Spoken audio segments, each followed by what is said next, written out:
The call doesn't disconnect. I hear my daughter say, clear as a receipt printing. He has to go to a nursing home. I freeze in the garden, shears halfway through a rose stem. The petal trembles against the blade like it already knows the next cut is me.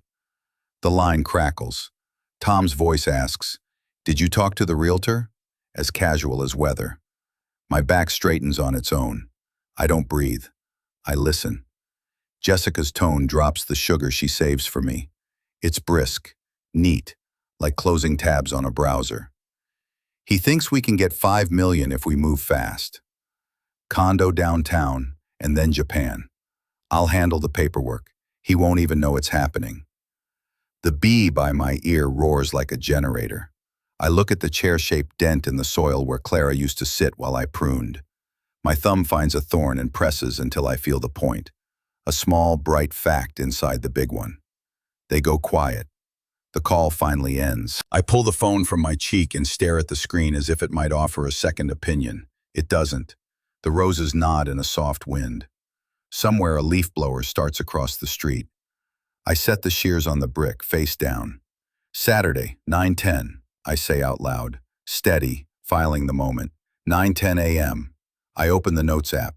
Then I stop, close it, and fetch the small hardbound notebook from my shirt pocket. Ink on paper still feels like proof. I write the time, the words, the names. I underline nursing home, once, not twice. I walk the flagstone path toward the house. My shoes scuff grit someone should have swept. I'm that someone, I tell the door as I push it open. The foyer mirror catches a man I recognize by habit, not by belief. 72, tidy, sun on his ear. I look away first. The living room breathes an emptiness it didn't have last year. Clara's wingback is gone.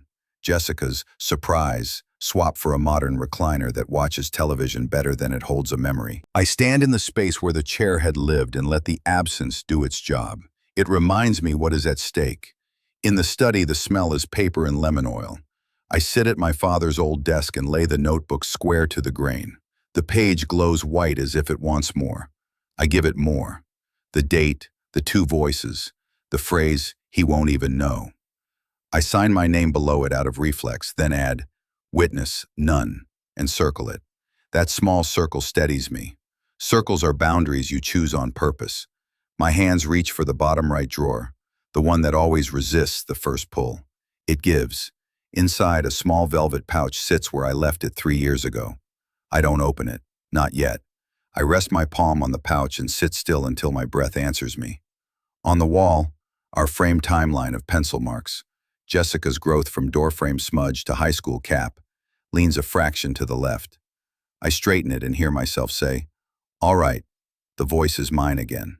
Tea helps me count. Kettle, cup, bag, pour, breathe. I take the mug to the back step where the light is honest. I look at the garden like a ledger. What has grown? What has been taken? What is overdue? I can almost hear Clara murmur, "Don't rush the part that needs to be slow." I nod to the air, then take the pouch back to the desk and leave it closed a little longer. Deliberate beats bad luck every time. I call out the time once more, 9:26, and flip the notebook to a clean page labeled Follow-up. I list what I know: planned sale, target number, destination trip, intent to institutionalize. I list what I don't: who the realtor is, what paperwork she thinks she can handle, how fast they plan to move. Under that, I write what matters. Who decides where I live? I underline "I do," then strike the line out and rewrite it as a promise rather than a question. I do. The phone vibrates against the desk wood, a small insect trapped in a drawer. Jessica again. I let it ring until voicemail catches her polished voice. "Hi, Dad, just checking back." Like the last few minutes did not happen. I don't call back. I stand, rinse the cup, and finally open the velvet pouch. The tiny key inside is plain and unremarkable. It looks like exactly what it is, a door to a room inside another door. I rest it on my palm until the cool warms, then slide it back into the pouch. Bank hours are posted on the glass. Open at 10. I have time to prepare. The obstacle arrives the way obstacles prefer, small and irritating. The pickup's glove box jams on the first tug. The registration envelope wedges behind a manual I never read. I breathe, count to 4, and find a butter knife in the kitchen to coax the latch. The knife slips, skitters to the floor, and clanks under the seat. I let the frustration pass through like a wave at the beach. I don't chase it. Instead, I fetch a flashlight, tilt the seat forward, and recover both, knife and patience. The registration slides into the inside pocket of my jacket. I put the notebook in the outer one, high and horizontal so it won't fall when I lean. Before I leave, I walk the hallway to our bedroom. I touch the clean dent where Clara's pillow used to lie. I don't stay. I pass the hall closet and glance at the sterile recliner box folded flat against the wall. The shipping label shows a date from last winter, the week after Jessica's, "Don't worry, Dad, I'll freshen the space." I take a photo of the label with my phone and email it to myself with the subject, "Receipt, Chair." I'm not sure I'll need it. I know I might. In the garage, I choose the old truck over the tidy sedan. The truck is loud, honest, and a little stubborn. It says what it means. The ignition coughs, catches, and settles into a low, agreeable growl. As I back out, Mrs. Lang from across the street waves a dish towel. I give her a small salute. "Errands," I say through the open window. She nods like errands still mean milk and stamps. Today they mean something else. I drive the neighborhood at the speed of sense. Kids chalk hopscotch into a crooked galaxy near the corner. A mail carrier lifts a hand without looking up. The bank sits 3 turns away, a brick rectangle with a flag that wrinkles in a light breeze. The digital clock under the logo ticks 9:48. I park under a thin maple and switch the engine off. The sudden quiet is a velvet curtain. I don't go in yet. I stay in the cab, pull the notebook from my pocket, and write the drive's start and stop times, the odometer, the parking slot. It feels fussy. It is fussy on purpose. If anyone accuses me later of confusion, I want to hand them timestamps instead of feelings. I date the page, then print the words I heard as plain as a ledger. Nursing home, 5 million. Move fast. He won't even know. I leave a 3-line gap under them, a white space to catch whatever else I remember on the walk to the door. I walk slow. The bank glass holds my reflection long enough to remind me to square my tie. Inside, the lobby smells faintly of carpet cleaner and coins. A young teller looks up with the quick politeness of someone told to be quick and polite. "Good morning," she says. I return the words in the tone I used as a financial planner when a nervous client needed calm. "Morning. I'll need access to my safe deposit box when the vault opens." She nods and asks for a moment while they finish the 10 o'clock start. That's the obstacle today, the minute hand. I take a seat near the brochure rack and let the clock be the clock. Waiting, I take one more precaution. I open the phone camera and snap a photo of the notebook page I just wrote. I email it to myself and add a subject line, "Contemporaneous note," so I can find it in seconds without scrolling. I attach the photo of the recliner label below it. The habit looks obsessive to some, but it has saved more than one retiree from an expensive misunderstanding. It can save me now. The vault manager appears right on time, keys on a ring that jingles like a small wind chime. "Mr. Hayes," he says. I stand. The weight of the velvet pouch in my pocket is reassuring without announcing itself. "Yes," I say, "box 347. The manager smiles because I know my number. People who know their numbers get treated like people who will understand the rules. I am that person. On the walk back behind the steel bars, I look at the dull shine of the brushed metal and feel a sequence aligning. This morning's words, this pocketed key, this cool hallway, that small room with a table where paper outweighs noise. I don't rehearse what I'll find. I know better than to put hope in front of proof. I simply prepare for either answer, that I am protected or I am not. If I am not, I will still be myself. That knowledge loosens something between my shoulders. Before the vault door opens, my phone buzzes again. Jessica's name glows bright from a photo taken years ago. Sunlight soft on her face, my arm around her shoulders. The man in that picture would have picked up on the first ring. I let this one pass to voicemail. I do not mute it. I want the sound I am choosing to ignore to be part of what I remember. Choosing is a habit like anything else. You get better with practice. The manager holds the inner door for me. "We'll be ready in about 2 minutes," he says. "You're welcome to wait here." I thank him and step aside so a woman with a safety envelope can pass. I watch the envelope swing in her hand, weightless and private, and feel a small warning flare. Do not let the next hour run on anger. Anger fogs numbers. Anger spills ink on signatures. Anger makes a man sloppy when he needs to be exact. I put my palm flat against the velvet pouch and count 4 slow breaths. The flare quiets. The clock clicks from 59 to straight up. The manager beckons with a practiced smile. "We're set." I nod and follow him through the final gate. The key in my pocket presses a small circle against my thigh with each step, a steady metronome for the work ahead. Whatever is inside that box will not change who my daughter decided to be this morning, but it might change what she gets to do about it. That's enough for now. 2 keys turn at once. The bank's key moves first. Mine follows with a small, weighty click that sounds like permission. The manager slides box 347 into my hands and gestures toward the private room. The metal feels cool through my skin. I thank him, step inside, and close the door. The table is bare except for a pen on a chain. I set the box down and wait one slow breath, then another. I want my hands steady before I lift the lid. The lid opens without drama. Inside, a dark blue binder, thick and quiet, a cream envelope sealed once with wax that time has softened.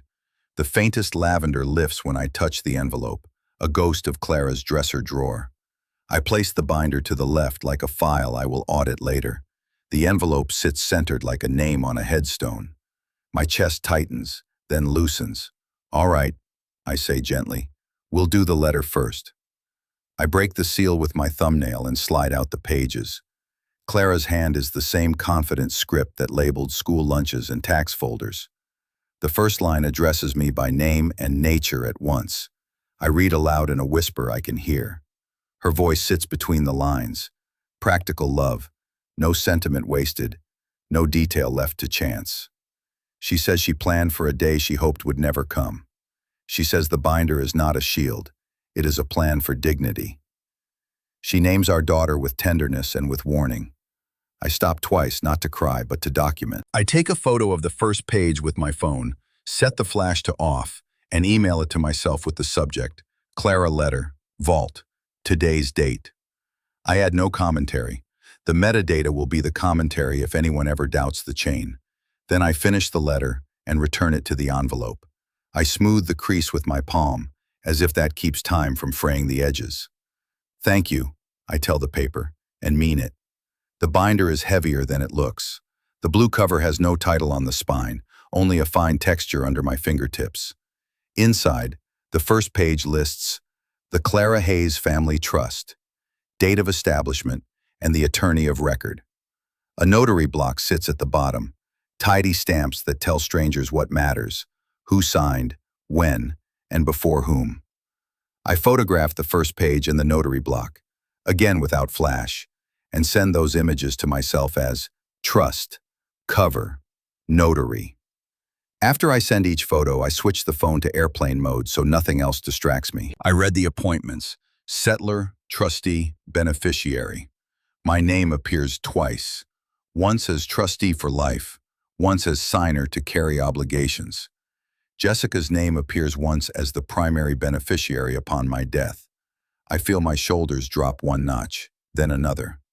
So far, the lines match Clara's intent and my memory of our conversations at the kitchen table when the house was full of coffee steam. I keep reading. The law's language is fussy and precise, a dialect I spoke for 40 years. Section 7 carries a polite headline that hides its teeth: conditions and stipulations. Clause 7A is standard linen, age and sound mind. Clause 7B is the instrument Clara tuned just for me. I read each word twice before I let my eyes move on. The beneficiary's inheritance of the property is contingent on a duty of care toward the trustee. The duty is described in plain human terms: stable, respectful, supportive living environment for me inside the aforementioned property. The determination of compliance rests solely and absolutely with the trustee. If the trustee finds breach, he must execute Appendix A, liquidate and send all proceeds to the designated charitable fund. The words land like pins dropping in a lock. I breathe through my nose and count to 4. Solely and absolutely is a phrase that will invite argument if you treat it like a boast. Treated like a duty, it becomes what Clara intended. Authority with boundaries. I look for the boundaries. There they are. Trustee may consult counsel.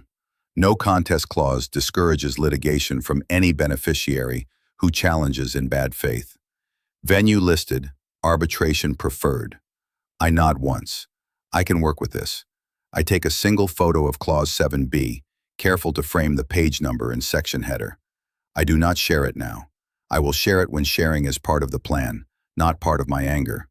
I keep reading until Appendix A appears on cream paper behind the formal text. Its language is simple. Sell the house without delay.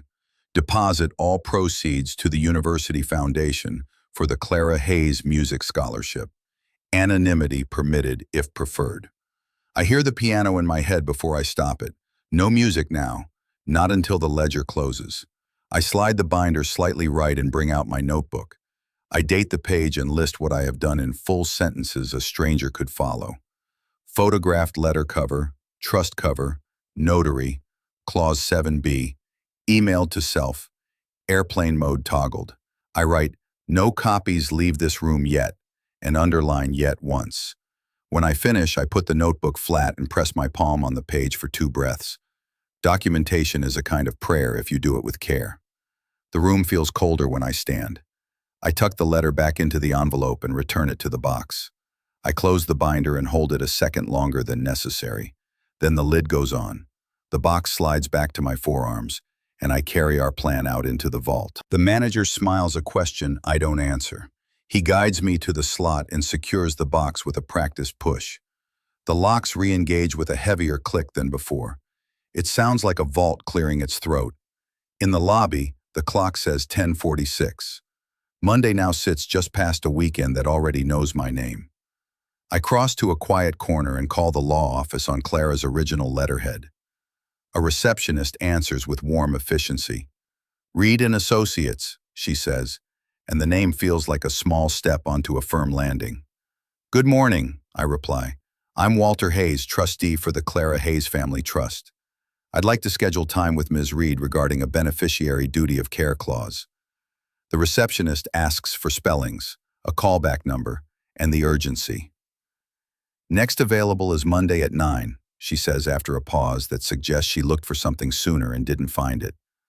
We'll send a confirmation email in the next hour. Monday at 9 is both soon and not soon enough. I'll take it, I say. Please note that I will bring original documents and a trustee certificate. The receptionist repeats the time and assures me they'll validate parking. The mundanity of parking validation warms me to the task.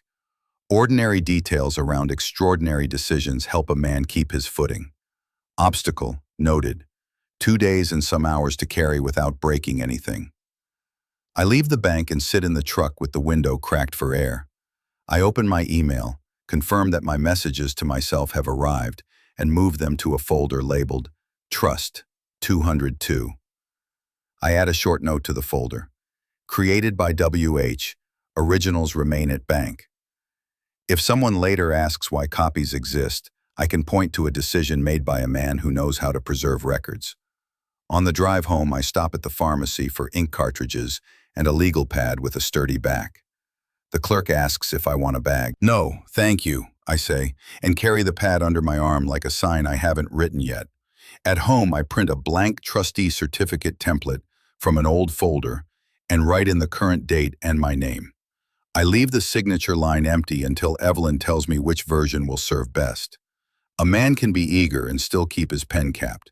I call the University Foundation and ask for general instructions on receiving an estate gift.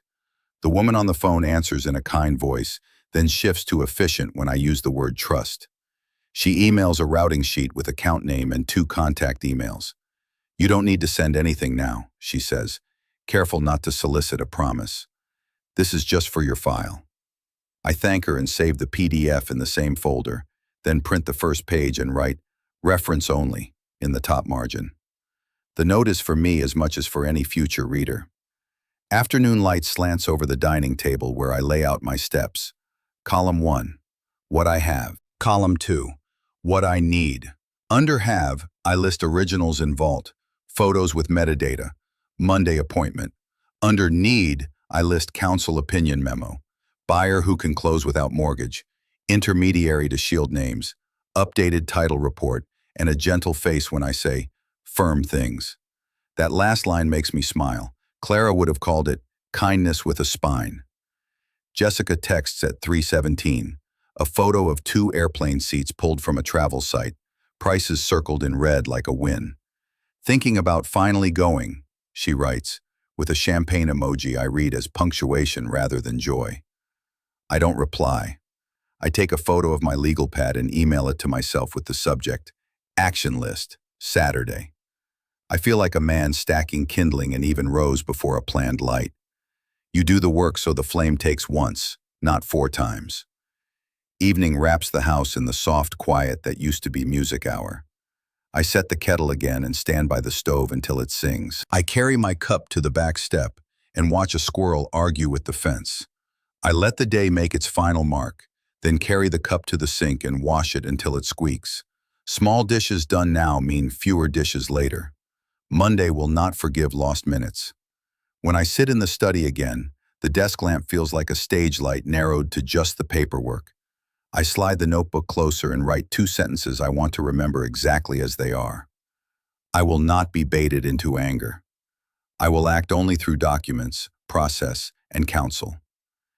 Then I print my name beneath them and date it. If I need to read it aloud Monday morning, I will. Before bed, I open the closet and touch the sleeve of my suit jacket.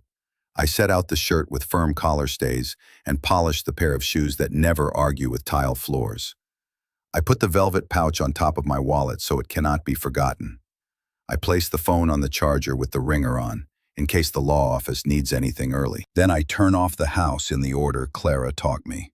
Living room, kitchen, hall, bedroom lamp last. I stand by the window and look toward the garden. The roses hold the dusk like they understand contingency. Morning brings the quiet I need to check every line again. I review my emails, test print a copy of the trust cover photo to confirm legibility, and shred it immediately. No loose copies until counsel says so. I confirm the appointment in my calendar twice, once in the app, once on a paper card I slide behind my driver's license.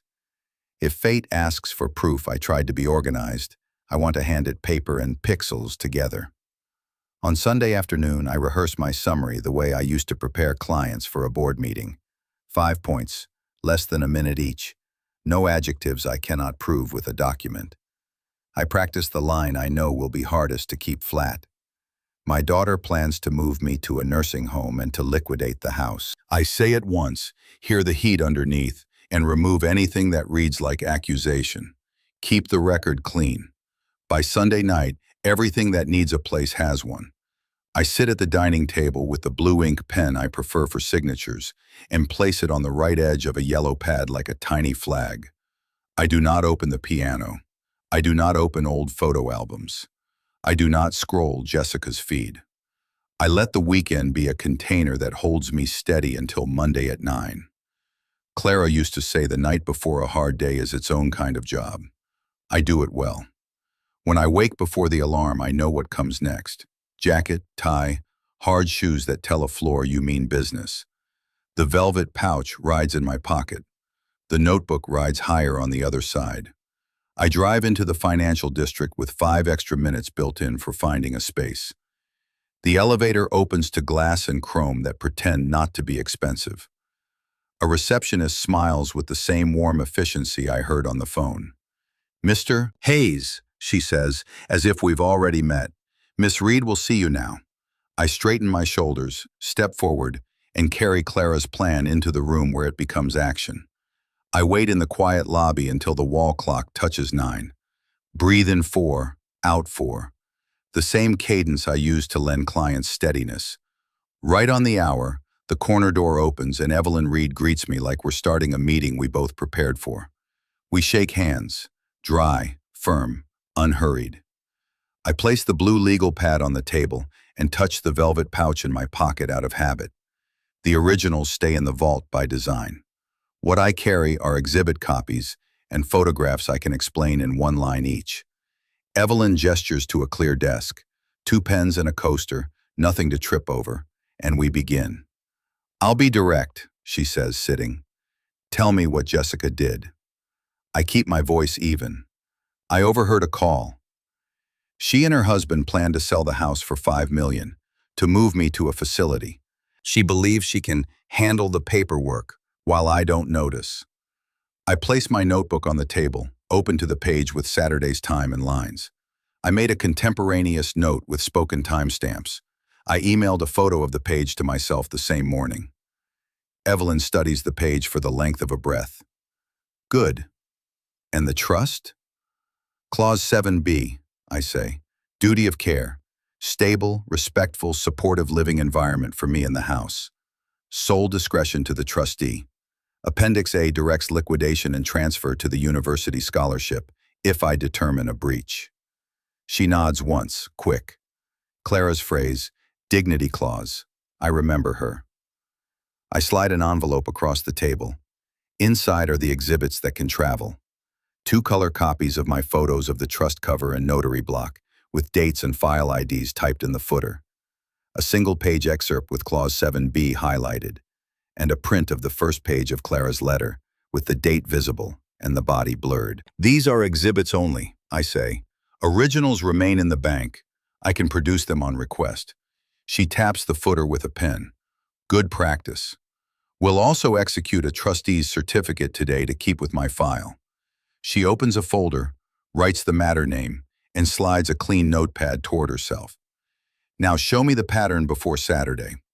I place the next small stack.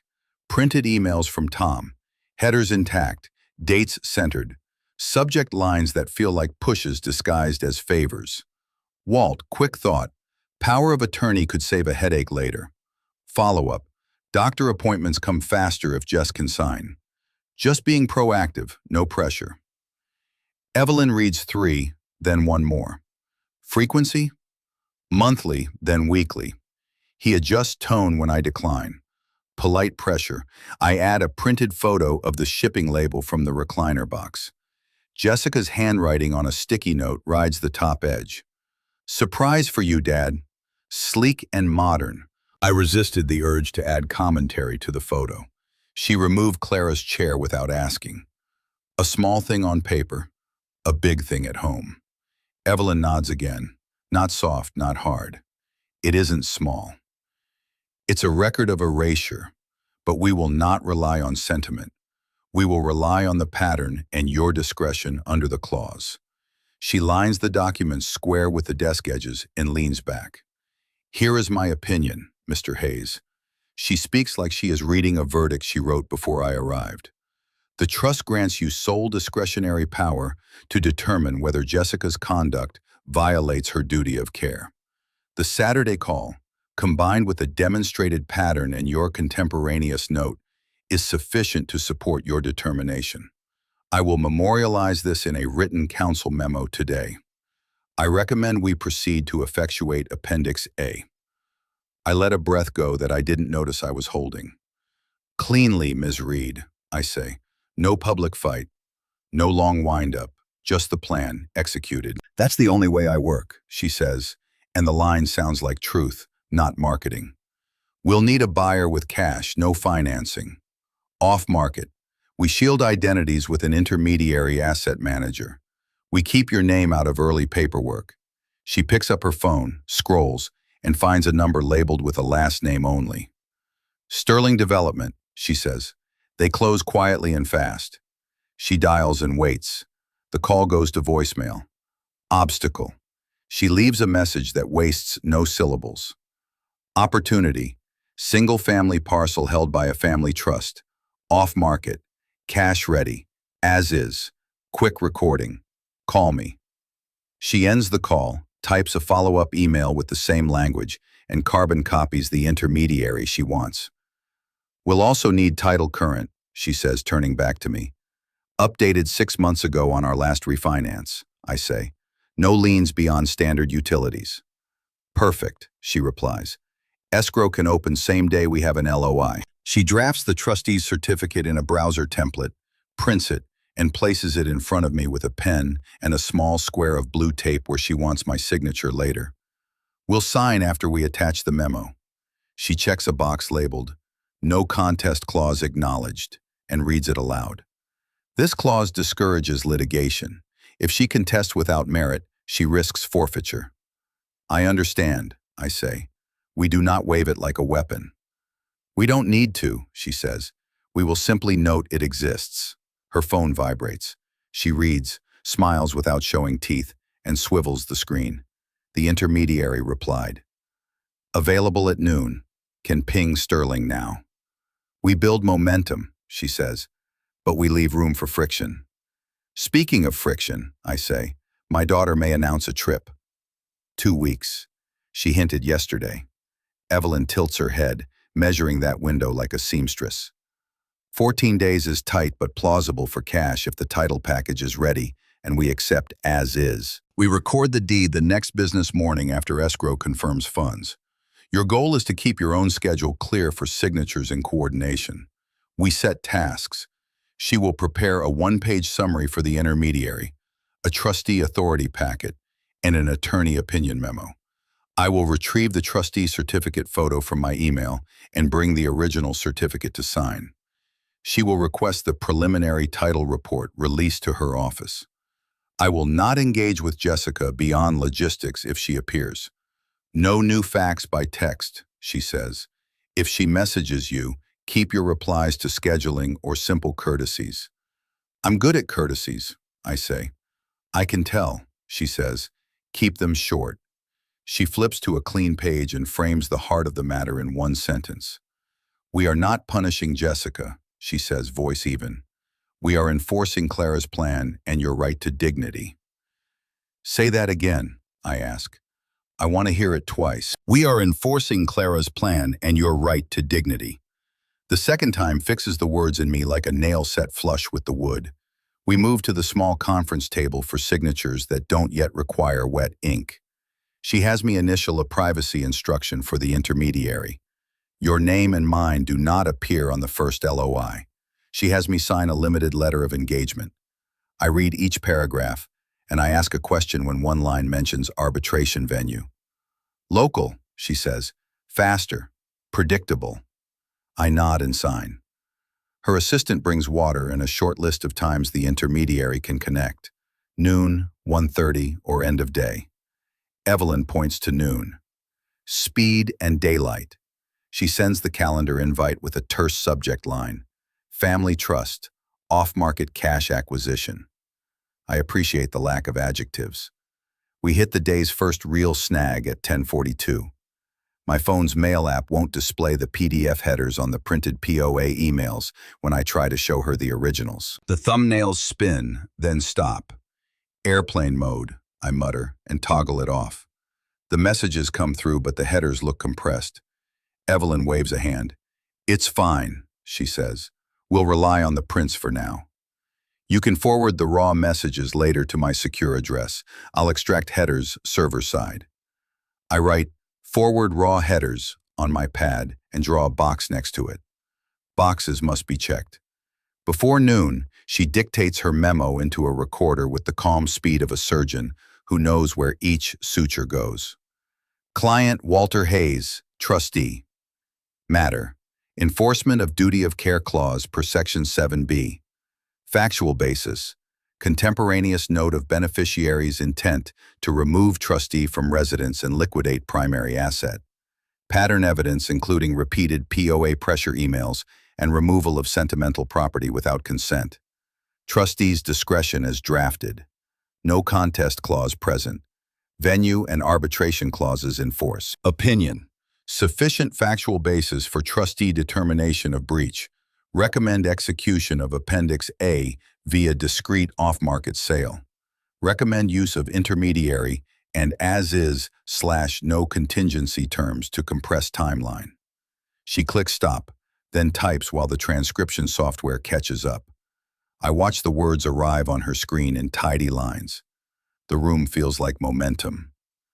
At noon, the intermediary joins by video, a clean backdrop and a clipped hello. Evelyn does 90% of the talking.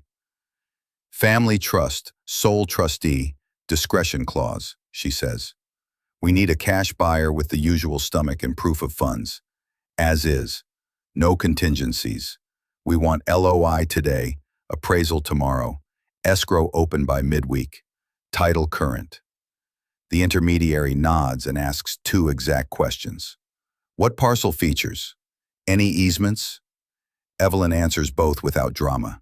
Standard lot, no easements beyond utilities as of last report.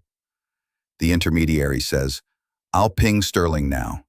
The call ends at 12:11. Evelyn turns back to me. We keep our heads, she says. If Sterling drags, I have two alternates. If title throws a surprise, we adjust. What would surprise look like, I ask. A lien we didn't know about, a recording delay, a buyer trying to sneak in a financing clause. We say no to clever edits. Clean or nothing. Clean, I say. The word suits my mouth. She prints the trustee's certificate, slides it to me, and indicates the two places for ink. I sign where the blue tape sits. She witnesses and stamps. The stamp's thump is satisfying without being loud. She assembles the packet with the memo on top, clips it, and hands me a copy with a yellow sticky. Keep. Do not email. I put it into a plain folder and slip the folder into my briefcase. Her phone buzzes again. That was fast, she says, reading. Sterling wants a one-page outline today. LOI, as soon as they confirm title packet receipt. She looks at my suit jacket and smiles with one corner of her mouth. You brought the right shoes. They don't argue with tile floors, I say. Good, she says, because we'll be walking quickly. We close with logistics as if the day were ordinary. If the LOI lands by 3, we review red lines by 4. If signatures are needed, my hand will be ready. If Jessica calls, I will be polite and brief. No new facts, no anger. I stand. Evelyn does not offer a hug or a platitude. She holds the door and gives me one short sentence for the hall. Clara trusted you with this. I'll earn it, I say. The words feel right-sized. In the elevator down, I note the time, then call the title company to authorize release of the preliminary report to Reed and Associates. The clerk asks 3 verification questions. I answer each, then spell my email twice to avoid fat fingers. She reads me a release number I write on my pad. I send a photo of the scribble to my folder for the chain. Small habits, big doors. On the street, the day looks regular. Bikes, coffee, a courier weaving between cabs. I carry the folder like it weighs more than paper. My phone buzzes with a text from Jessica. 2 seat maps, a heart. I do not answer. I put the phone face down in my pocket and walk toward the garage with a pace that feels patient and fast at once. The plan has a pulse now. We will keep it steady. We just booked Tokyo, 2 weeks. Isn't that wonderful? Jessica's voice sparkles through the speaker like ice in a glass. I keep my breath even. I watch the kettle's blue flame and rest a hand on the counter to keep my posture calm. That does sound wonderful, I say. You two deserve the break. She rushes into details about seat maps and hotels. I let the words pass like traffic. When she pauses, I add only, send me the flight number so I know when to expect you home. She promises she will. We hang up before either of us tips the conversation toward business. I call Evelyn from the kitchen table. Window just opened, I say. 14 days. Copy, she says. I can hear keystrokes firm and fast. We'll move immediately. I'm pulling the trustee packet and the memo. Intermediary gets engaged in writing before noon. Keep my name off early paper, I say. As agreed, she replies. You appear as trustee at signature only. By 10, an engagement letter arrives from the asset manager. I read twice, initial where confidentiality lives, sign the last page, and scan with my phone's document app. I email the PDF to Evelyn and blind copy myself with the subject, "Intermediary signed, Walter Hayes, trustee." She answers within a minute, "Received, now sending outline to Sterling." A second message lands with a one-page summary attached. Family trust, cash, as is, no contingencies. Title current, recording next business morning after funds. I print the page, mark it for my records, and slide it behind the yellow pad. Jessica texts a photo of 2 boarding passes a few minutes later, rows circled like trophies. I type and delete 3 versions of a reply. I settle on, "Safe travels. Send hotel number." Then I put the phone face down and take a pen to paper. My list shrinks. Title release done. Intermediary signed. Counsel memo drafted. Trustee certificate ready. I draw small boxes by each item and check them one by one. The small check marks build a weight that feels like control. At 11, Evelyn calls. Sterling responded. They have appetite and proof of funds. LOI in 2 hours if we confirm authority now. Authority means, I ask. 2 things, she says. Certificate of trust and counsel opinion letter. We keep the letter 1 paragraph, no adjectives. I have the certificate, I say. Signed, witnessed, stamped. Good. Photograph it flat, edges visible. Send to my secure address only. I will forward through the intermediary. I set the certificate on the dining table under a clear plastic sleeve to keep glare low. I photograph each page in good light, then open Evelyn's secure link and upload the files with the memo attached. I type, "No message." The subject line is clean. Trustee authority, packet. 5 minutes later, a reply pings. Received and forwarded.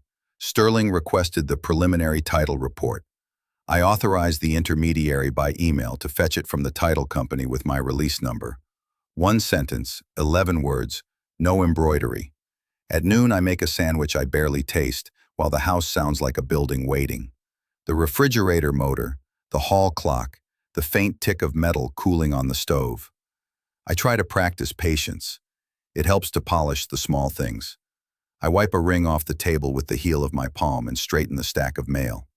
An envelope from the HOA sits there like it wants attention. I open it, scan for dues, and file it. Tiny chores keep my hands from reaching for the phone. Obstacle arrives at 1. The intermediary calls with a pleasant voice and a problem. Sterling's counsel wants 1 additional confirmation. They ask whether any co-trustees exist or whether any amendments affect Section 7. No co-trustee, I say. No amendments that touch Section 7. They would like that in writing, he says, apologetic but firm. I breathe once and answer. Provide them the memo line that states the clause is operative as drafted. I'll sign an affidavit if needed. Evelyn breaks in on the line. We can do an officer's certificate for the trust to accompany the certificate of trust, she says. 2 sentences, signed. I'll draft, you sign and scan. She sends the form at 1:16. It reads like she promised. I, Walter Hayes, sole trustee of the Clara Hayes Family Trust, certify there are no co-trustees and no amendments affecting Section 7. This certificate is made for reliance by counterparties in an arm's-length transaction. I sign in blue ink at the kitchen table, date, photograph, and return it through the same secure channel. The intermediary replies 2 minutes later. Perfect. Sending to Sterling Counsel now. The word perfect feels like a door without a squeak. At 2:03, the LOI arrives by email from the intermediary with a short note. Draft from Sterling. Please review terms. I forward it to Evelyn and open my copy beside the yellow pad. Price line, clean. Proof of funds paragraph, attached. As is, where is clause, clean. 3 places wave small flags. First, a polite line about customary inspections. Second, a sentence that invites cooperation with buyer's financing if preferred. Third, a recording line without the words, next business morning. I circle all 3. Evelyn calls before I finish circling. I see the flags, she says. Strike customary inspections entirely. Add no contingencies. Strike the financing sentence. This is cash. Add Recording next business morning after escrow confirms funds. I'll initial the changes and sign, I ask. Send marked up back to me first, she says. We return through the intermediary. I print the LOI, make the edits in a neat hand, and initial in the margin with the date. I scan and send to Evelyn. She returns it within 5 minutes with one more tiny suggestion. Swap next business morning to first available business morning. I make the correction, initial again, and send the final markup to her secure address. The intermediary forwards it to Sterling with a professional note that reads like a closed door that still smiles. Jessica calls at 3 on the dot. I let it ring twice, then answer. Just checking on you, Dad, she says. We leave Wednesday morning. Do you want me to set up groceries before we go? I'll be fine, I say. Thank you. Okay, well, if you need anything, she begins. I'll text you a list if I do, I say, and keep my tone kind and short. We exchange pleasantries. She mentions luggage. I mention the weather. We end without mention of houses or plans. At 3:37, Sterling counters. They accept the strike on inspections and the cash-only clause. They suggest recording as soon as title permits, instead of first available business morning. Evelyn replies with a line I admire. We accept as soon as title permits, provided escrow confirms wire receipt before close. She adds a signature block for me as Walter Hayes trustee and one for the intermediary as agent.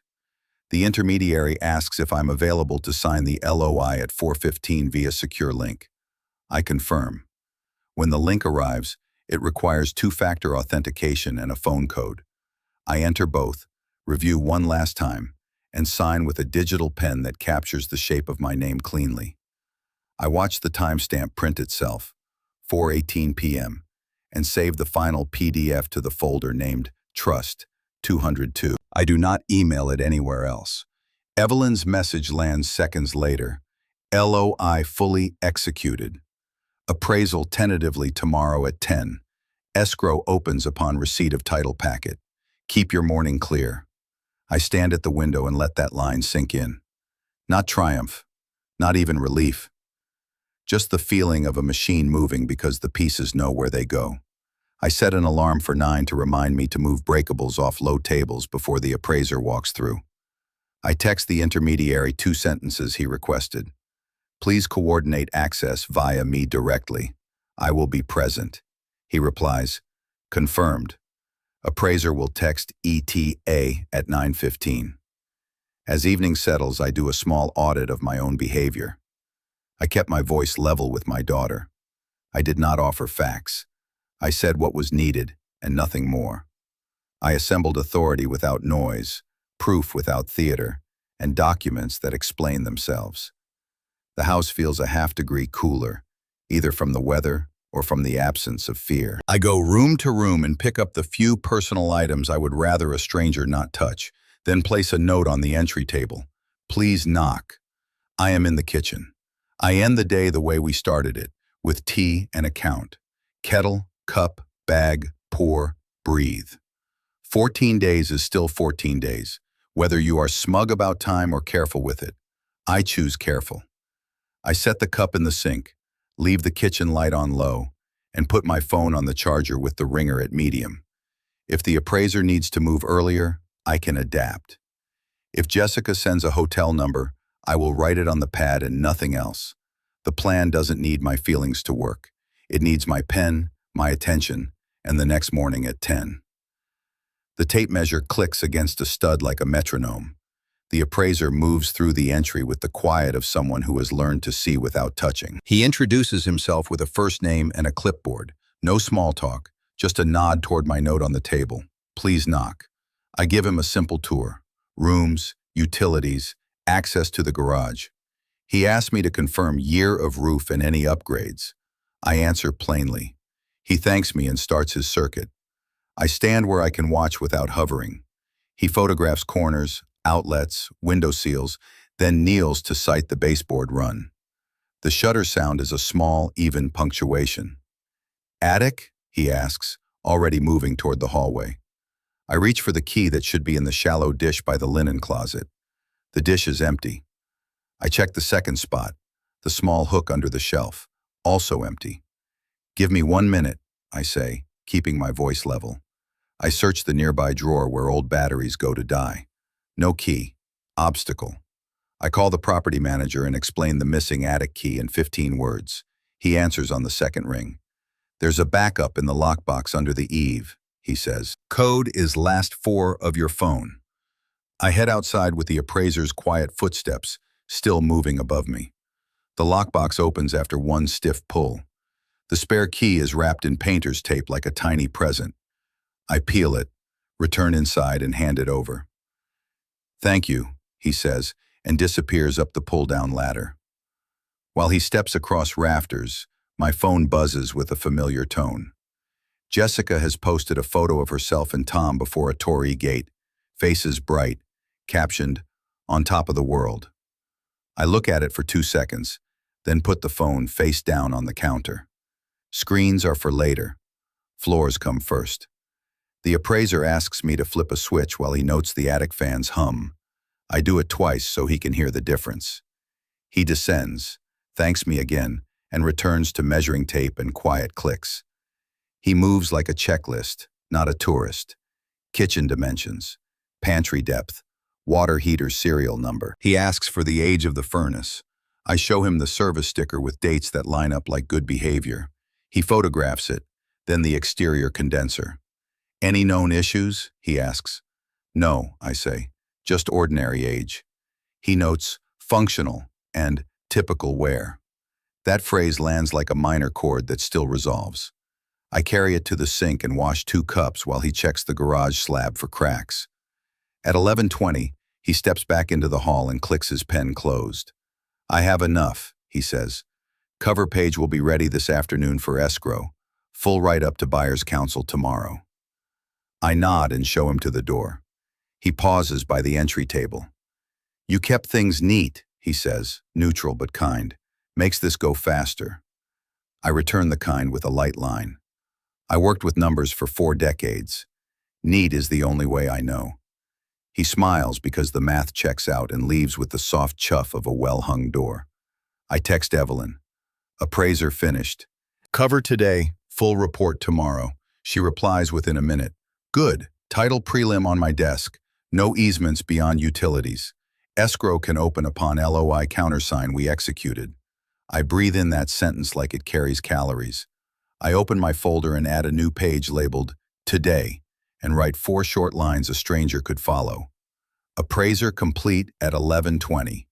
Attic key via lockbox. Prelim title clean. Escrow step next. I take a photo of the page and email it to my folder. I do not send it to anyone else. Lunch is an apple and 2 slices of bread while I wait for the first escrow call. It lands at 12:21. A woman with a clear, patient voice confirms my identity with 3 questions and asks permission to email instructions. We'll need your certificate of trust, counsel memo, the LOI, and government ID scans, she says. Funds will be verified by buyer before we open the wire path. I answer each item with where it lives. Counsel has packet. Intermediary will forward. My ID scan is ready. I'll respond to her secure portal link. We end with a timeline. Open file today. Confirmation email after 3 p.m. Jessica posts again.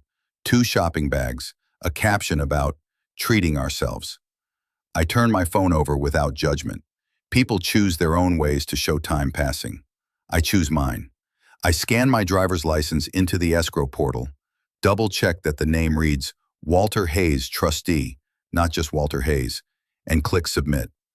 I upload nothing else until Evelyn confirms the title packet, and LO, I have landed. 5 minutes later, she writes, forwarded. Escrow acknowledges receipt. Expect their general instructions soon.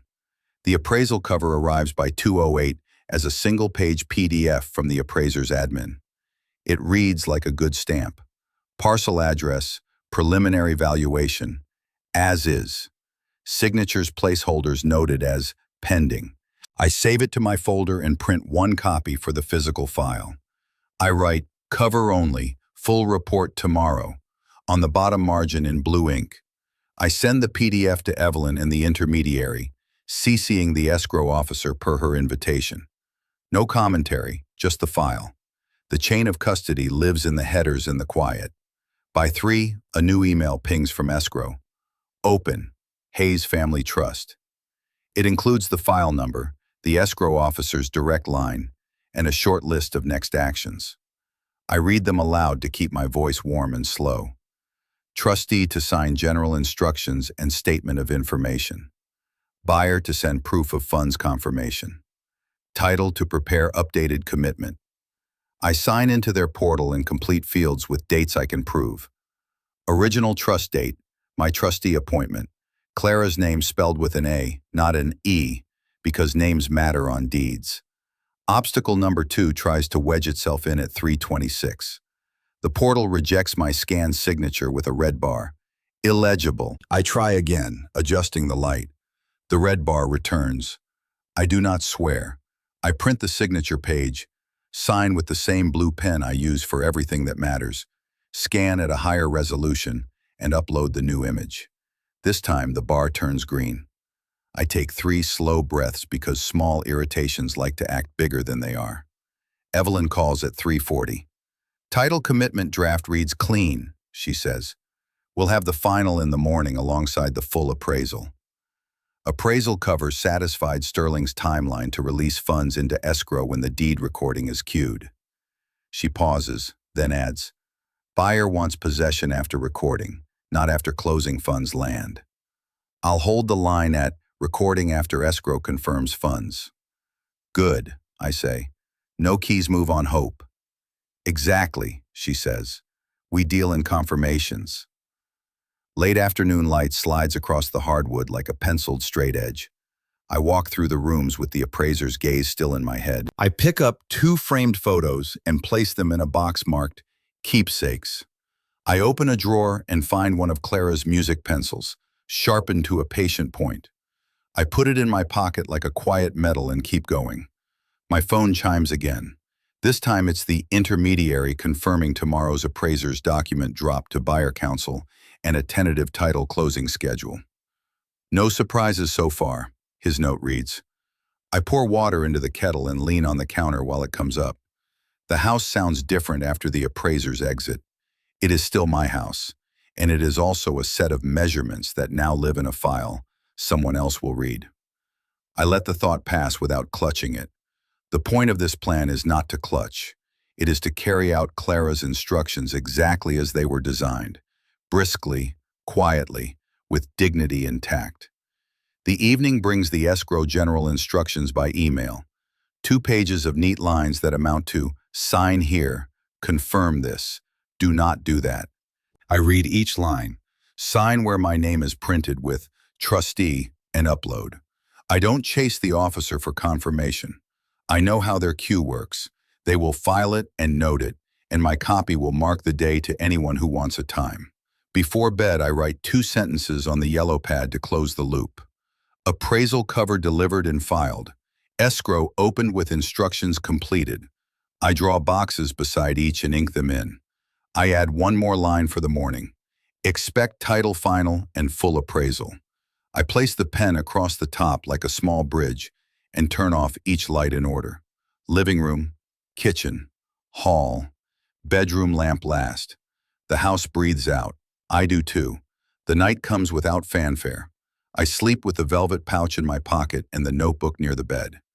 In the morning, I will wait for the stamp, and when the recorder's office confirms, I will act on Appendix A. The transfer to the foundation will follow the recording, not precede it. That order is law and prudence both. Morning comes early, as mornings do when a stamp waits. I make coffee I don't taste and sit at the table with my notebook open to a clean page labeled recording. At 8:34, Evelyn texts, recorder open, our deed is in the queue. At 9:02, the escrow officer emails, deed recorded, confirmation attached. I click the PDF and see the official header and the timestamp that cements everything we did. I forward the confirmation to Evelyn with no words. She replies with 1. Done. We are not finished with the day, only with the part where the house could be confused with a plan. Now the plan is the house. I drive downtown to hand the asset manager the keys and sign the access acknowledgement with a line that will matter tomorrow. Possession upon recording confirmed. He thanks me without ceremony and hands me a clean copy for my file. The keys are ordinary metal, the same shape they were yesterday, heavier only because I am measuring them against relief. Back at home, I open the laptop one more time and write the last email of the day to Evelyn. Appendix A complete. Recording confirmed. Keys delivered to owner's agent. I will move keepsakes out this week per our schedule. She replies that the beneficiary transfer is reflected in the trust ledger and that her file is closed pending any final notices. I thank her and include a single line I mean to keep private but send anyway. Clara would have approved. She writes back, she already did. By afternoon, the city looks ordinary again. Trucks deliver bread. A cyclist laughs into the wind. I place the printed wire confirmations into the physical folder and slide the folder next to Clara's photograph on the mantel. The light catches the glass without glare. I stand there until my shoulders drop. No victory pose, just a man who kept a promise. The house makes a different sound when it's mostly boxes, tape pulls, cardboard size, and footsteps bounce off bare walls like small echoes trying to remember furniture. I label each box with a fat marker in plain words: kitchen, books, keepsakes, then press the cap on until it clicks. I am not rushing. I am doing the slow work that keeps the fast work honest. On the mantel, 2 frames wait for my hands. Clara is smiling in both, once at the piano, once in the garden with a straw hat that never kept the sun off anything but her mood.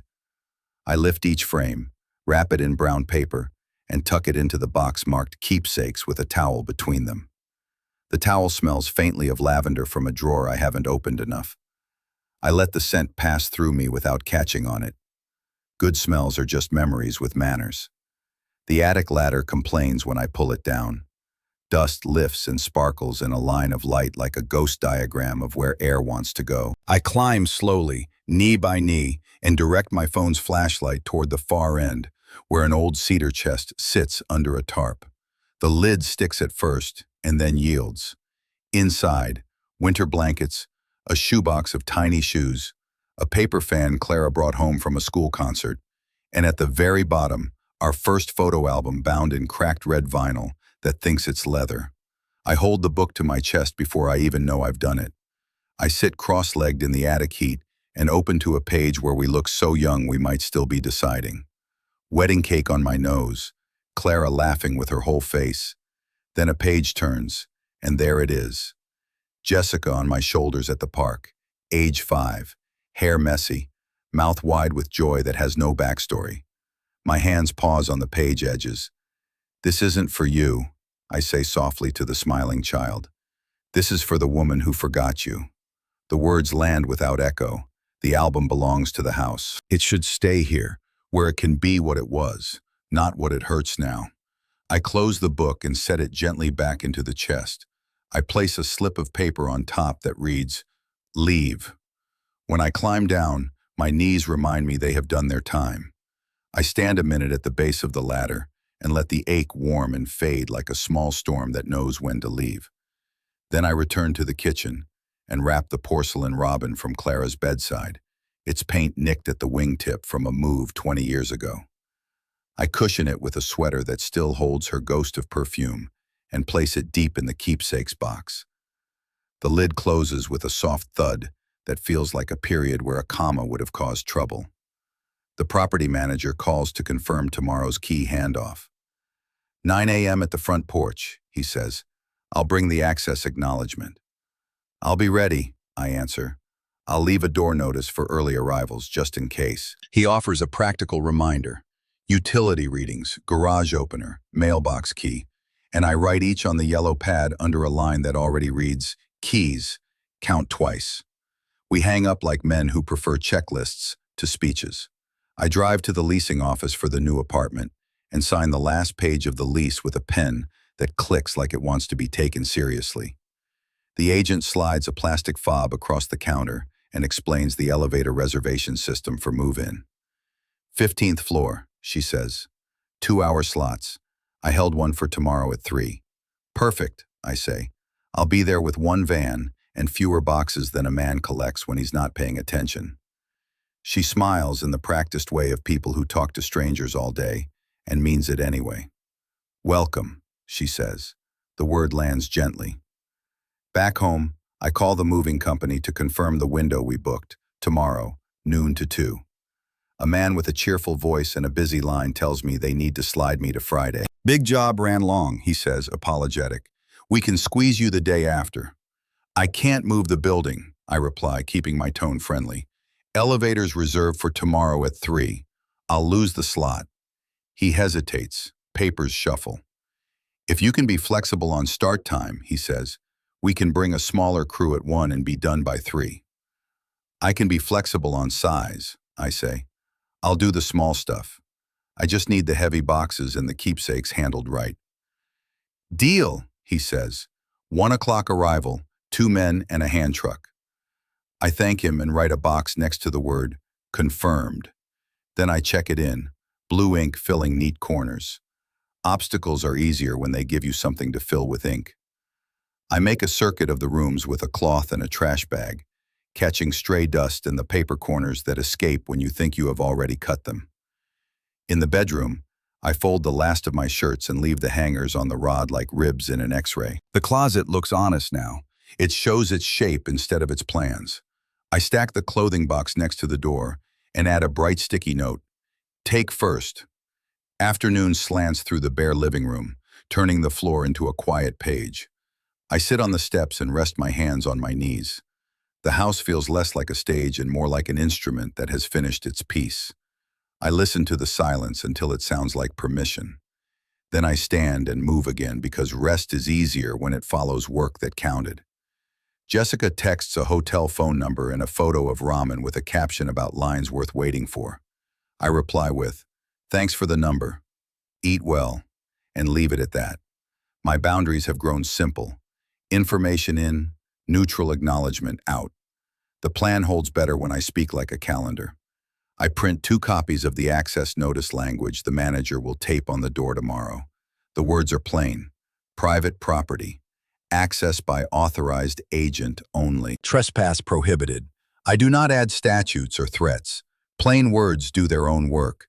I place 1 copy on the entry table with the tape dispenser and tuck the other into the folder marked handoff. The folder gets a sticky note too. Porch, 9. I cook something small as the light drops. Eggs and toast, a sliced tomato that tastes like my neighbor's garden last summer. I eat at the counter because the table is now a staging area for envelopes and a pen that runs like a good faucet. After, I wash the pan, dry it, and place it in the box labeled, Last Kitchen. The label makes me smile. You think there is always one more pan until the box says otherwise. Night stretches the rooms long and thin. I leave a lamp on in the hall and the rest off. The house looks like a sketch instead of a painting. I sit in my old chair, the one that earned its place when Clara's wingback didn't, and let my eyes adjust. I'm not saying goodbye. I'm saying thank you in a language only buildings understand. All the slow walks, all the closed windows before a storm, all the times the door clicked at midnight on a girl who came home safe. Then I stand and turn off the lamp. Thank you doesn't need an audience to count. Morning arrives with its practical face on. I strip the bed, fold the sheets, and add them to a donate bag. I walk through each room with my keys in my palm like a worry stone, counting front door, back door, garage, mailbox, side gate. The keys whisper against each other, familiar and ready. I place them on the entry table next to the access notice and check the yellow pad line that says, count twice. Once more for form, once more for luck. The movers call at 12:47 to say they'll arrive at 1:10. Traffic, the driver says. We'll hustle. I'll meet you at the curb, I reply. I tape the first notice to the door, smooth it flat, and step outside for air that smells like cut grass and a neighbor's laundry soap. The truck pulls up when the minute hand makes a small but honest promise of punctuality. 2 men hop out with the quick kindness of people who pick up heavy things for a living. We shake hands. I say, keepsakes first, please. And they say, you got it, in unison. We load. The boxes make that low cardboard murmur again as they settle into place beside one another like old friends on a bench. I keep a running tally out loud so my mouth stays busy with numbers, not stories. 1, 2, 3. Keepsakes on. Kitchen next. The men nod and move with care that costs them nothing and gives me everything. At 2:28, the last box slides into the truck and the gate locks with a steel rattle that feels like punctuation. I lock the front door, then unlock it again to place the keys in a small dish on the entry table for the morning handoff. I tape the second notice outside where an impatient person might miss the first. In the kitchen, I wipe the counter in a slow figure 8 until it squeaks. The sound says the surface is clean, but also that the day has edges I can trust. I stand still a moment and let the quiet sit. By 2:55, we're at the apartment loading dock. The elevator reservation holds like a good promise. The building staff clip a canvas sleeve over the door and wave us in. We ride to 15 with the hum that says this is not special to the elevator, only to me. Inside the new place, I direct the boxes to a corner by the window. The city spills under the glass like a map of reasons to try again. The movers set the keepsakes box gently on the floor and step back. "Anything else?" the taller one asks. "No," I say. This was the important part. I tip them the amount I wrote on a folded bill earlier and thank them for treating my cardboard like porcelain. They grin, say they've seen worse and better, and leave with the same quick kindness they brought. I slice the tape on the keepsakes box and lift out the porcelain robin. I set it on the new mantel, which is just a clean, white ledge under a blank wall for now. I put Clara's photo beside it and step back. The apartment is smaller than the house and bigger than the room grief built when she died. Light pours in like it wants to be helpful. I let it. I stand there with my hands at my sides and let my shoulders fall. The quiet here is different. It doesn't ask for history. It asks what I want for dinner. The phone stays face down on the counter. I don't need it tonight. Tomorrow. The porch at 9. The notice on the door. The keys in a dish. And then the rest of the plan will happen, because plans made with care and backed by paper do. I rinse a glass, fill it, drink half, and leave the other half for later, like a reminder that there is still more day. At 9 on the dot, the property manager steps onto the porch with a clipboard and a steady pen. We count keys aloud, front, back, side gate, mailbox, and place them in the small dish like coins before a toll. He lays the access acknowledgement flat, reads the line about possession after recording, and points to the ink box. I sign, Walter Hayes, trustee. He signs beneath in his neat construction site handwriting. The door notices we taped yesterday hang straight. They look plain on purpose. Lock change is scheduled for 10, he says. Same vendor we use for turnovers. You want to wait? I'll wait, I answer. I'd like to see the cylinders come out. He smiles because that request sounds like what it is. A tidy man checking the hinge as much as the door. We stand in the shade and talk utilities. He'll read the meters this afternoon and submit the numbers through the standard portal. I write, utility reads, today, on the yellow pad, then fold the page and put it in my pocket so my list feels like it moved with me. At 10:16, the locksmith's van noses to the curb. A man in a gray shirt carries a small case like a lunchbox that means business. He confirms the work order and the parcel address before he touches a screw. He pulls the first deadbolt with the economy of someone who has turned more cylinders than I have filled pens. When he seats the new lock, he hands 2 fresh keys to the manager and 1 to me. Test, please, he says. I turn the key once, twice, smooth in both directions. The locksmith logs the serial numbers on a carbonless pad and tears off the top sheet for the file. I watch his pen leave clean letters. Clean letters calm a day. Evelyn calls as the van pulls away. Courier is out with the notice packet, she says. Law firm letterhead, trespass warning, and a simple sentence. Property sold by family trust to new owner. Questions to agent of record. Signed and dated. Where will it go? I ask. Door posting and certified mail to Jessica's address of record, she says. We'll also have the manager sign a posting affidavit with time and location. Good, I say. No theater, just paper that stands up. Obstacle arrives at 11:22. Evelyn calls again, tone clipped but controlled. Courier flagged a traffic closure. He won't make the slot we promised for posting before noon, she says. I'm dispatching a second runner from a different hub, but it will be close.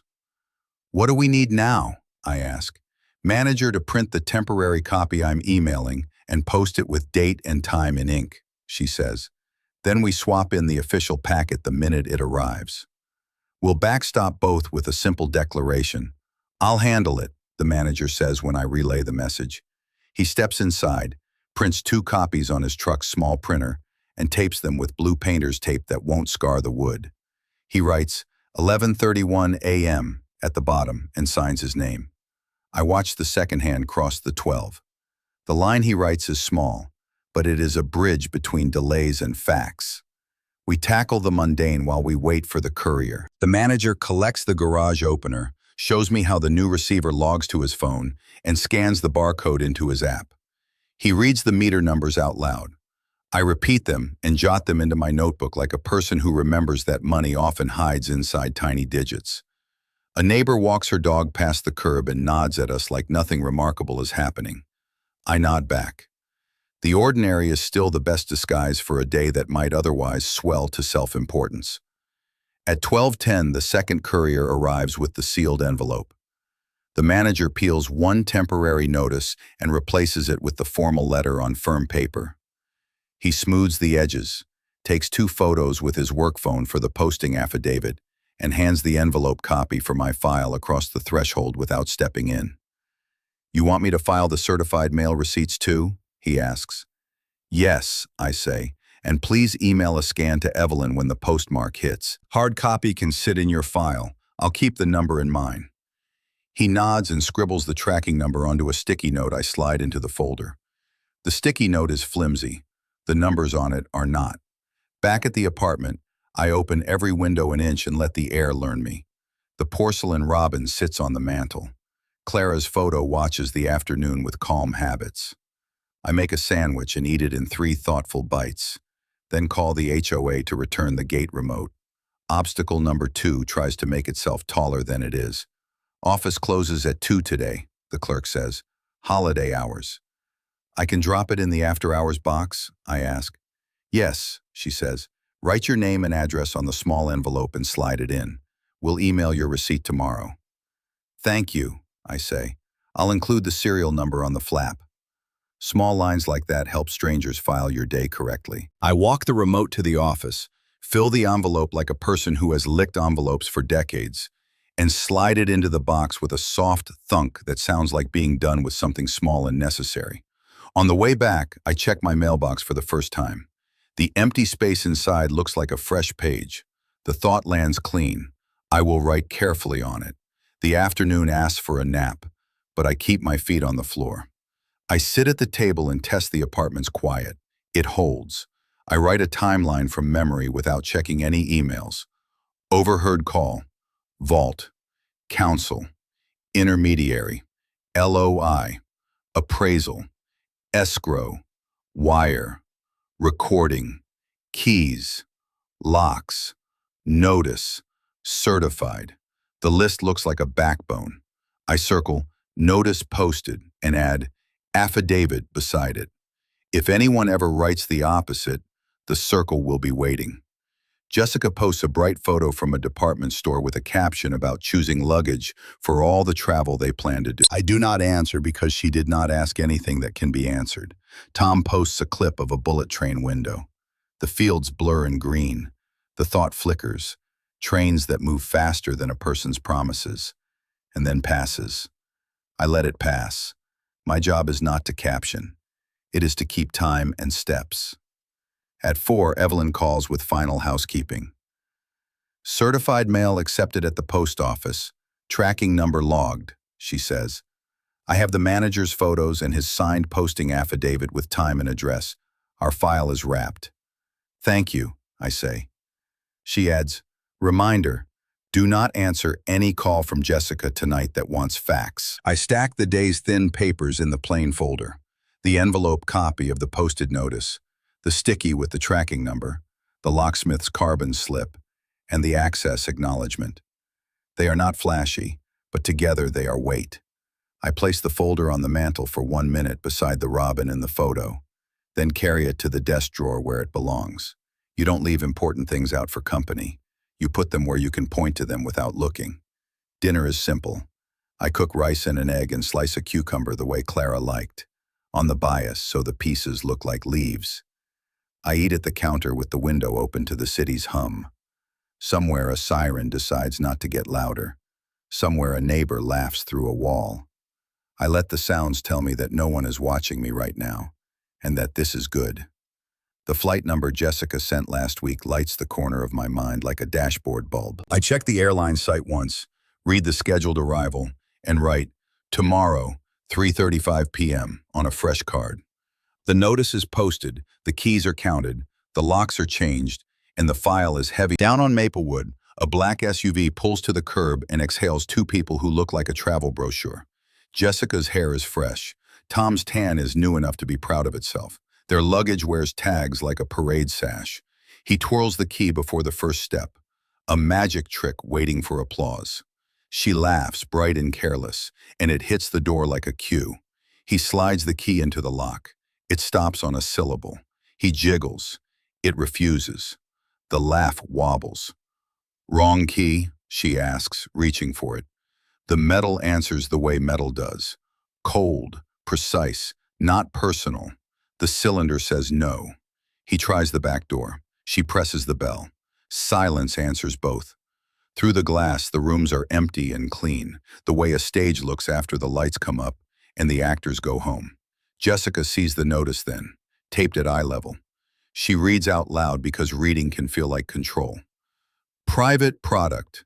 Access by authorized agent only. Trespass prohibited. Her voice thins.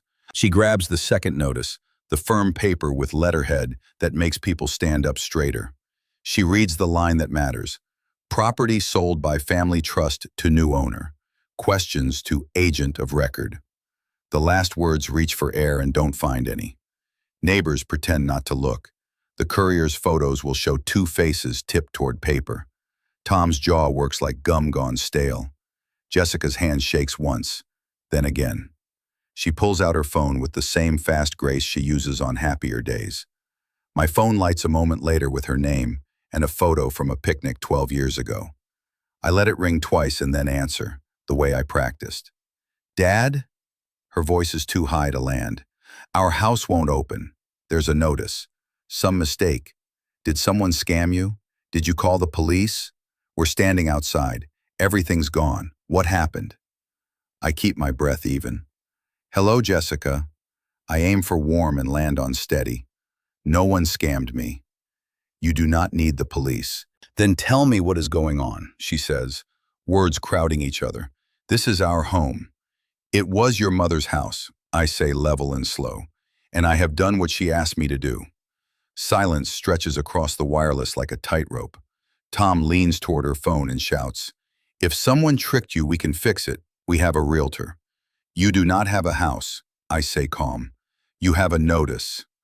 Please read it again. Something cracks in her voice. Dad, please, this is cruel. We just got back. We're on the front step. I know where you are, I say. There is an email you should read. I will send it now. I put the call on speaker and open a draft from the address the asset manager provided for noisy days. To Jessica. Subject. Regarding 128 Maplewood. Read carefully. The body contains 3 lines and 2 attachments. Line 1. Per the Clara Hayes Family Trust, Section 7B, the trustee has determined a breach of duty of care and executed Appendix A. Line 2. See attached excerpt of Section 7B and escrow confirmation, redacted, evidencing disposition to the Clara Hayes Music Scholarship per Appendix A. Line 3. Questions may be directed to the agent of record listed on the posted notice. I attach the single-page excerpt of the clause we prepared weeks ago and the escrow's wire confirmation with account numbers masked. I press send. The whoosh sounds like a door closing softly. Email sent, I say. Please read it. Her breath hits the microphone. Paper scrapes against glass where she leans the phone to free both hands. I set my glass down and wait. I do not fill the silence. I let the facts step forward without me. She opens the first attachment. There is the phrase we watched sharpen over the lawyer's desk. Sole and absolute discretion to the trustee. Stable, respectful, supportive living environment. Breach determination triggers Appendix A. She opens the second attachment. There is the redacted confirmation, date and time, a line that begins funds held in escrow and ends with the scholarship's name. I hear the moment her chest forgets to breathe. The phone shifts. Something metal clatters, perhaps the old key. Tom's voice pitches up into anger that wants a target. You can't do this. We're family. I did do it, I say, and I did it for family. For us, he says, scoffing. For your mother and for me, I say to my daughter. Clara made a plan. I followed it. Jessica finds a word. When? While you were traveling, I say, cleanly, quietly. I keep the harsh part out of my tone. Legally. She inhales and a small strangled sound rides the start of the breath like a splinter. Dad, we didn't mean. She stops because meaning weighs less than deeds. People hear that weight only when paper puts it on the table. Where are you? She asks finally, softer. It is not an accusation. It is a child looking for a room that still has a light on. In my apartment, I say. Safe, comfortable. So that's it, Tom says. You threw us out? No, I say. I stepped out and closed the door you assumed would stay open forever. Across the street, a car door thumps. Someone's wind chimes find a minor key. I glance at the clock. Time keeps behaving. I know what comes next and I let it come. Jessica's voice loses sharp edges. Is there anything left for us? Your lives, I say, simple. Your work. Your marriage, your health. The rest was never promised to you. We thought, she begins. I know what you thought, I say, not unkind. I know what I heard. He has to go to a nursing home. He won't even know it's happening. I let the quoted words sit between us. I know exactly what I have the right to decide. And I decided. She stops fighting the silence then. There is a long exhale, followed by the small sound of a paper being folded along a sharp crease. Somewhere inside that sound, she is standing at a fork in a road. I do not tell her which way to go. This part is not mine. Jessica, I say softer, I am not asking anything from you today. I am not asking you to agree or forgive. I am telling you what is true. The house belongs to its next life now. My door is closed to plans that treat me like a problem to be moved. It is open to calls that sound like respect. There is a quiet I remember from when she was small and trying to be brave. Okay, she says finally, the word bending under its own weight. Okay. Tom says nothing. Keys jingle with the edge of a laugh that doesn't land anywhere. Somewhere a suitcase wheel argues with concrete. I add one last sentence because tidy endings help people walk. Your email contains the agent's contact if you have procedural questions. I won't answer more now. Travel safely home. Dad, she says, a last reach that is not a plan. Goodbye for today, I say. I'll be here. I end the call. The line goes weightless in my hand. I sit very still until my breath returns to its usual shape. Then I stand and wash the glass I didn't finish and set it on the rack. I look at the porcelain robin on the mantel, then at Clara's photo. I do not say, we did it. That was yesterday's sentence. Today has a different one. We are done. I pull the curtains a hand's width closed and let the afternoon settle. Somewhere on Maplewood, a new lock turns smoothly. Somewhere in a different part of town, an old man sits with his back straight and his heart quiet. That is enough scene for one day. Email arrives like a polite knock. The property manager sends 2 photos from yesterday's posting and his signed affidavit, scanned with the time and address sharp in the corner. Certified mail accepted, he writes. Tracking shows in transit. I save the files to the folder and type, posted plus mailed, recorded, on a fresh line in the notebook. The words look like fence posts sunk deep enough to stand on their own. The HOA's office pings next. Gate, remote received, receipt attached. I open the PDF and see the serial number copied exactly as I wrote it. Paper mirrors paper. That small perfection eases something in my chest I didn't know was still braced. I file the receipt and close the tab. At noon, a message from the University Foundation arrives with two parts. The first is a clean sentence. We confirm deposit in the Clara Hayes Music Scholarship Fund. Formal postal acknowledgement to follow within 5 business days. The second is a small question about anonymity for future listings. I reply with one line, anonymous, fund name only, and add a thank you that uses Clara's full name once. Then I stop. We agreed to be quiet benefactors. Quiet means trusting the process you put in place to speak without you.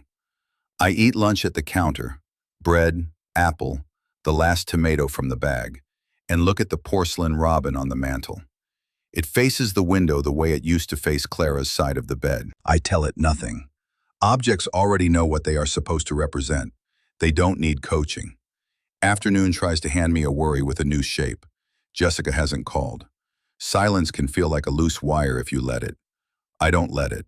I set my phone face up and leave the sound on low, in case the law office needs me. Then I take a short walk to the corner store for light bulbs and dish soap. The sidewalk under my shoes does not require an explanation from me. It wants only footsteps. Back home, I open the closet and choose a jacket that still holds a dry cleaner's crease. I lay out Clara's pencil on the desk and write 2 lines on a single sheet, like a person who would rather print than improvise. Dear Department of Music, please accept this note as a private affirmation of the scholarship's purpose. We ask no recognition beyond the fund's name. I sign with a steady hand and leave the sheet in the outbox for tomorrow's mail. Not to add weight, only to keep faith with the habit of putting gratitude on paper. The phone rings at 3:13. Not my daughter, the intermediary. Confirming file closure, he says. Escrow and title documents archived. Your agent of record contact remains in place for 90 days in case of stray mail. That's thorough, I say. It's our job, he replies. I thank him and put a small check next to file closed on the yellow pad. That line feels like a door clicking in a quiet hallway. A cloud slides over the sun and leaves the room in the kind of light that makes people tell truths. I pull a chair to the window and watch the city move in small, useful ways. Delivery bikes, a stroller, a man measuring a storefront window for new film. The view insists that most days are not about victories or defeats. They are about errands done in order. That thought suits me. The obstacle comes wrapped in nothing dramatic. The door buzzer coughs and falls silent. I press the button twice more and hear only a tired click. Downstairs, the front desk confirms the panel's been temperamental all week. We've called maintenance, the attendant says. They'll come up this afternoon or first thing tomorrow. First thing tomorrow is still a service, I say, and tape a note inside my door where a visitor would see it. Bell out. Please knock. The note is for a world that doesn't owe me its timing. I prefer to take care of what I can name. A soft thump lands on the mat. Not maintenance. Mail. A small envelope from the HOA with my deposit refund check. I sign the back and slip it into a folder for tomorrow's bank errand. The folder grows by 1 sheet. The world rotates the same. As evening edges in, I fill a watering can and step onto the small balcony that came with the lease like a promise I hadn't earned yet. A plastic planter sits there with potting soil I bought on the way home from the store. I tilt the bag and listen to the soft hush of dirt finding its shape. Then I set a young rose in the soil. Nursery tag still tucked under a leaf, a simple red that won't think too hard about meaning. I press the soil up around the stem, water slow, and wipe the rim clean with my sleeve. The plant looks slightly ridiculous on such a small ledge. I like it anyway. Clara's garden had room for symphonies. This balcony will take one careful melody at a time. Standing there, I hear a piano from an open window several floors below. Someone practicing scales, cautious and stubborn, making the same small climb until the notes stop arguing. I don't lean to find the player. The point is not to see a face. The point is to hear the work. I stay until the scale resolves. Then I go inside and wash my hands. The phone rings at 7:02. Jessica. I let it ring once so my breath can meet me, then answer. Dad, she says, voice steady in a way it wasn't yesterday. We got the certified notice. I read the email again. I don't agree with how this feels, but I understand what you did. Thank you for calling, I say. How are you? Tired, she says. Embarrassed, I guess. Angry. Not at you right now, at what I let myself expect. We can talk like this, I say. Plain, respectful, no strategies. She breathes out a sound that isn't quite a laugh. Okay, we'll figure out where we're staying this week. I'll call you later about picking up a box you left for me with the manager. Yes, I say. It's on the list. He has your name. Silence. Then one more sentence that arrives like a test of a different system. I'm glad you're safe, she says. I am, I say. I hope you will be too. Good night, Dad. Good night, Jessica. I set the phone down. The room is very quiet and exactly the right size. I make tea and stand by the counter while the kettle thinks. The robin watches from the mantel. I don't tell Clara anything she can already see. I pour, sit, and count my breath to 4 the way I did on the vault morning. 4 in, 4 out. The math holds. Before bed, I write the last entry for this notebook's project. Notice posted. Certified in transit. HOA receipt filed. File closed. Rose planted. Jessica called. I draw boxes beside each and fill them in slowly. Then I turn the page and write one sentence alone at the top. Live here. The instruction is not dramatic. It is the only one that matters now. I place the notebook in the desk drawer and turn off the lights in order. Living room, kitchen, hall, bedroom lamp last. In the dark, I can smell damp soil from the balcony, faint and clean. It smells like the start of something that will not ask to be anything other than itself. I lie down and let the day let go of me. Somewhere a young pianist practices a line until it shines. Somewhere a scholarship's ledger prints a student's name next to an amount that will let them sit at a real piano, in a real room, and not count the minutes. The house that once held my life now holds a future I will never meet, which is exactly the point. I sleep like it understands me.